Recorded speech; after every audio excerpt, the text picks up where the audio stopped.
ખેડા તાલુકામાં આવેલ નવા ગામથી નાયકાને જોડતો મુખ્ય માર્ગ ઉપર પાણી ફરી વળતા માર્ગ ગરકાવ થયો। રોડ પર પાણી ફરી વળતા વાહન ચાલકોને અને સ્થાનિકોને મુશ્કેલીનો સામનો કરવો પડે છે। પાણીના કારણે આજુબાજુ ખેડૂતોના ખેતરમાં ભારે નુકસાની જોવા મળી છે।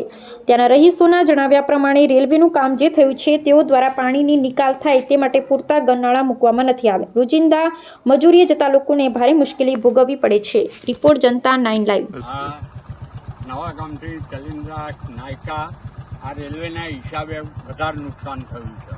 आ रेलवेना बे ज गंडारा मूक्या छे अने एकई मूक्युं नथी। आ पाणी एनो वोट भराई गयो એટલે બધાએ રજૂઆત કરી હતી પણ નારા મૂક્યા નહીં। અચ્છા, એટલે રેલવેનું જે બાંધકામ થયું છે એના કારણે આ પાણી અવરોધ થયો છે, વધારે નુકસાન વધારે થયું છે। અહીંયા આજુબાજુમાં ક્યાંય બીજું કઈ રસ્તો રાખ્યો નથી પાણી નીકાળવા માટે?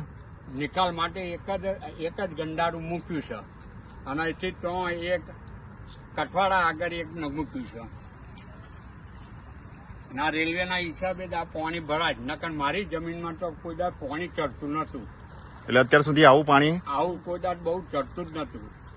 આ વખતે આજે રેલવેનું કામ આ વખતે 2 વર્ષથી 3 વર્ષથી આ રીતનું પાણી ચાલુ થાય છે। શું નામ તમારું? અંકિત રમેશભાઈ પારેખ। અચ્છા, આ જે રસ્તો ક્યાંથી ક્યાં જાય છે? નવા ગામથી નાયકા। બરોબર, અને શું તકલીફ પડી રહી છે? ચલિન્દ્રામાં પાણી ફૂલ છે। ચલિન્દ્રામાં પાણી ફૂલ છે।